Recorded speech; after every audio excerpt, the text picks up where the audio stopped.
പിന്നെ എനിക്കൊരു കാര്യം അറിയാനുണ്ട്. എന്താ? പഠിച്ചുകൊണ്ടിരുന്നപ്പോ പഠിത്തം കഴിയട്ടെ എന്ന് പറഞ്ഞു, പഠിത്തം കഴിഞ്ഞപ്പോ ഉദ്യോഗം കിട്ടട്ടെ എന്ന് പറഞ്ഞു, ഉദ്യോഗവും കിട്ടി. ഇനി എന്താ ഭാവം? നിന്റെ ഭാവം എന്താ അതെന്നറിയട്ടെ. എനിക്കിനി ഇങ്ങനെ നിൽക്കാൻ പറ്റില്ല. വേണ്ട, നീ ഇവിടെ ഇരുന്നോ. നിന്നോട് ആരെങ്കിലും നിൽക്കാൻ പറഞ്ഞോ? പിന്നെ കളിതമാശയൊക്കെ പോവും. ജയേട്ടന് ഒരു നോട്ടമുണ്ട്. ജയേട്ടന് നോട്ടോ? ആരെ? നിന്നെ? നിനക്ക് നോട്ടമുണ്ടോ? പിന്നെ വേറൊന്നും വേണ്ടേ? അതിരിക്കട്ടെ, ജയേട്ടന് നോട്ടം ഉണ്ടെന്ന് നിനക്കെങ്ങനെ മനസ്സിലായി? ആണിന്റെ നോട്ടം കണ്ട പെണ്ണിന് മനസ്സിലാവില്ലേ? ഓഹോ, പെണ്ണിന് അങ്ങനെ ഒരു സാമർഥ്യം ഉണ്ടോ? ശരി, എങ്കിൽ ഈ നോട്ടത്തിന്റെ അർത്ഥം എന്താന്ന് പറയാം. പറയട്ടെ? പൊന്നു മോളെ, കുട്ടിക്കാലം മുതൽ നമ്മൾ ഒരുമിച്ച് വളർന്നതാ, വേറെ ആരെയും നീ കെട്ടല്ലേടി മോളേന്ന്. ഒലക്ക വിഴുങ്ങി. എടി പെണ്ണെ ലേഖേ, നീ എന്നെ അല്ലാതെ വേറെ ആരെയെങ്കിലും കല്യാണം കഴിച്ചാൽ നിന്നെയും കൊല്ലും, ഞാനും ചാവും. അതായിരുന്നു അർത്ഥം. മനസ്സിലായോ? സുരേഷ്, അപ്പച്ചി വിളിക്കുന്നു, കാപ്പി കുടിക്കാനാ. ഈ അപ്പച്ചിമാരെ കൊണ്ട് തോറ്റല്ലോ.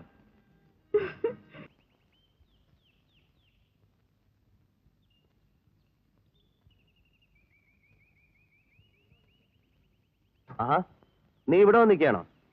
എന്താ കാഴ്ചയാണ്? ഏമാനി അടുത്ത് നിന്ന് നല്ലപോലെ ഒന്ന് കാണുകയായിരുന്നു. ഭരണം കുറെ കൂടുന്നുണ്ടെന്ന് കേട്ടല്ലോ. എന്താ കുറയ്ക്കണോ? ഏയ്, ഒട്ടും കുറയ്ക്കണ്ട. എനിക്ക് വളരെ ഇഷ്ടായി. പിന്നെ ആർക്കാ ഇഷ്ടപ്പെടാത്തത്? ജയേട്ടൻ ഭയങ്കര വിമർശനമാ. അച്ഛനതൊക്കെ കേട്ട് എസ് വയ്ക്കും. ഇവിടുത്തെ പ്രമാണിമാരുടെ ചില ശിങ്കടികള് ബെല്ലും ബ്രേക്കും ഇല്ലാതെ പട്ടണത്തിൽ കിടന്ന് അഴിഞ്ഞാടുകയായിരുന്നു. അവന്റെ കാട്ടം ഞാൻ നിർത്തിച്ചു. അത് ചേട്ടനെ പിടിച്ചു കാണില്ല. നമ്മുടെ കറവക്കാരൻ നാണു പറഞ്ഞത് എന്താണെന്നറിയോ? എന്താ പറഞ്ഞേ? സാറ് വന്നേ പിന്നെ പെണ്ണുങ്ങൾക്ക് പേടിക്കാതെ സെക്കൻഡ് ഷോയ്ക്ക് പോകാമെന്ന്. എന്താ, ഒന്ന് പോയി പരീക്ഷ നോക്കിയാൽ കൊള്ളാമെന്നുണ്ടോ? വിളിച്ചാ വരാം. അതൊക്കെ കല്യാണം കഴിഞ്ഞിട്ട് മതി. അതുവരെ അടങ്ങി ഒതുങ്ങി വീട്ടിൽ നിന്നിലെ കാലയും തല്ലി പിടിച്ചാളെ. ഞാൻ കൂടി വരുന്നു. ചേട്ടൻ എന്നെ പാർത്താസിൽ ഇറക്കി വിട്ടാ മതി. ഇതിലോ? ഒരു രക്ഷയില്ല മോളെ. ഇത് ഡിപ്പാർട്ട്മെന്റ് വക ജീപ്പാണ്. ഇതിൽ കയറാൻ അവകാശമുള്ളവരല്ലാതെ നിന്റെ അപ്പൂപ്പൻ വന്നാൽ പോലും ഞാൻ ഇത് കേട്ടതില്ല. പറ്റേ?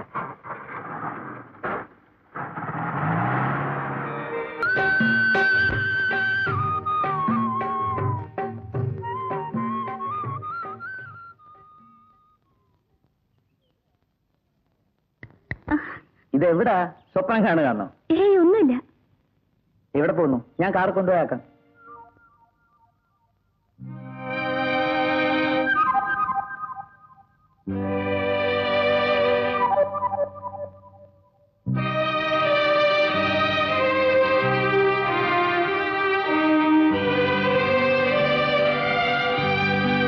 ഇനി ജോലി കിട്ടിയിട്ട് കുറച്ചു കാലമല്ലേ ആയുള്ളൂ.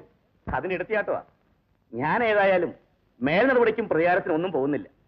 കേസ് ചാർജ് ചെയ്യാതെ അവരെ വിട്ടയക്കാൻ പറഞ്ഞാൽ മതി. ഞാനിതൊക്കെ ഇപ്പോഴാണ് അറിയുന്നത്. ആരെങ്കിലും കസ്റ്റഡിയിൽ എടുത്തിട്ടുണ്ടോ?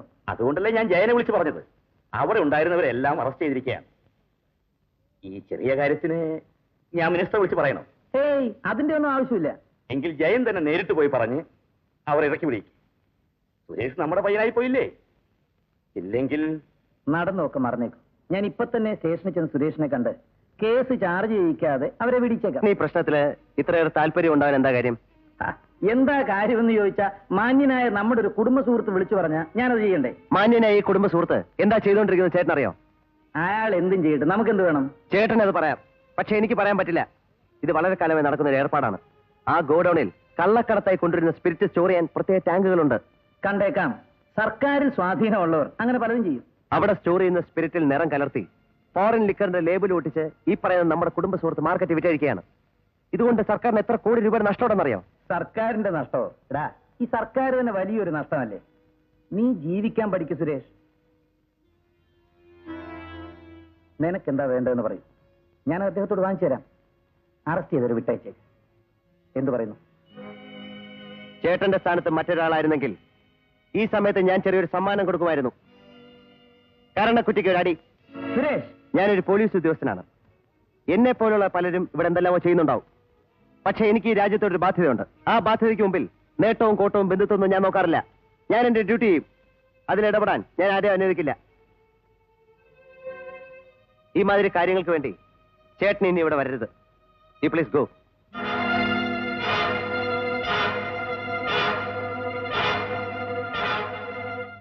സത്യമാണോ പറയുന്നത്? ഇറങ്ങിപ്പോവാൻ നിന്നോട് അവൻ പറഞ്ഞോ? ഇറങ്ങിപ്പോകുന്നില്ലായിരുന്നെങ്കിൽ അവൻ എന്നെ തല്ലുമായിരുന്നു. ഞാനിത് വിശ്വസിക്കില്ല. എന്തൊക്കെയായാലും അവൻ നിന്റെ അനിയനല്ലേ? ആ ധൈര്യം വെച്ചോണ്ട കൊച്ചമ്മേ ഞാൻ പോയത്.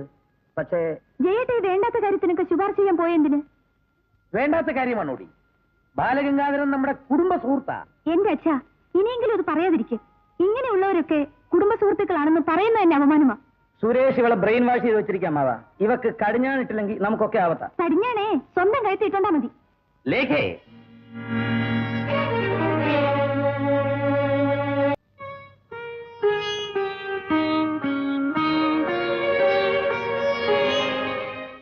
അപ്പച്ചി വരുന്നുണ്ട്, ഇപ്പൊ കിട്ടും.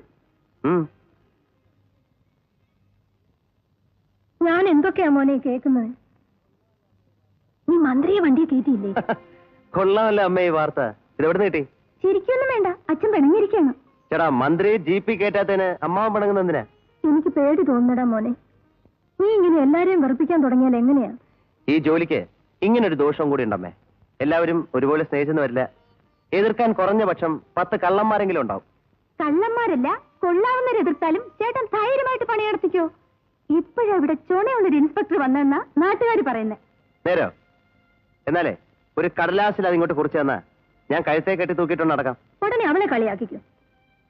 അമ്മാവൻ മുറിയിലുണ്ടോ? ഞാൻ ഒന്ന് കണ്ടിട്ട് വരാം. വേണ്ട മോനെ, ഇപ്പൊ അങ്ങോട്ട് പോകണ്ട. സുഖമില്ലാത്തതല്ലേ. നിന്നെ കണ്ട് വല്ല ഒച്ചയും ബഹളവും ഉണ്ടാക്കിയ ഈ ജേട്ടൻ എന്തൊരു മനുഷ്യനാ. ബാലഗംഗാധരൻ മുതലാളി ഈ വിവരം ഫോൺ ചെയ്ത ഉടനെ അച്ഛൻ്റെ അടുക്ക ചെന്ന് പറഞ്ഞു. അയാൾക്ക് പഴയ വൈരാഗ്യം കാണാതിരിക്കുവോ? ഗംഗാധരൻ മുതലാളി ഇപ്പോഴത്തെ കേസ് രക്ഷപ്പെട്ടു. മന്ത്രിസഭ തന്നെ കേസിലല്ലേ.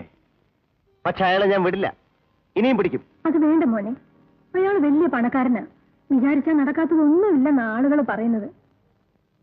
അമ്മേ, കുരുക്ഷേത്ര യുദ്ധത്തില് 101 ദുഷ്ടന്മാരെ എതിർത്തത് വെറും 5 പേരായിരുന്നു. സ്വന്തം സഹോദരനായ കർണൻ പോലും ശത്രുപക്ഷത്തായിരുന്നു. എന്നിട്ട് ആരാ ജയിച്ചത്? എന്നേക്കാൾ ശക്തിയുള്ളവരോട് മത്സരിക്കുന്നതാണമ്മേ എനിക്കിഷ്ടം.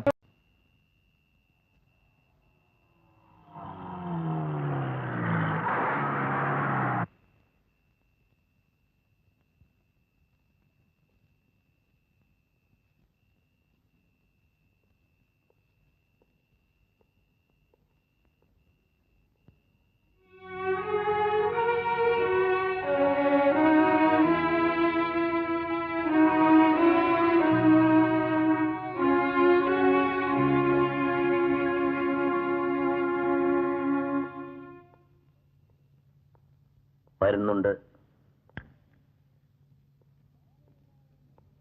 ബാലഗംഗാധരന്റെ കേസ് എങ്ങനെയായി സുരേഷ്? എന്താ ശിക്ഷ?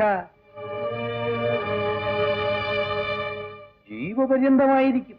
ഏയ്, തൂക്കിക്കൊല്ലുമെന്നാ ഞാൻ കേട്ടത്.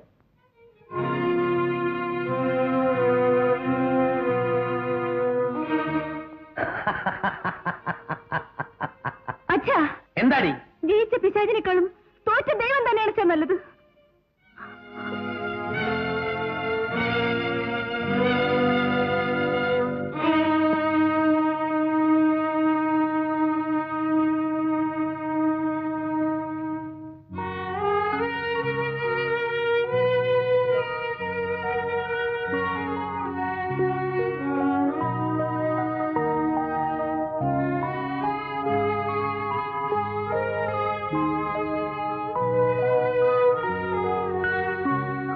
ചേട്ടാ,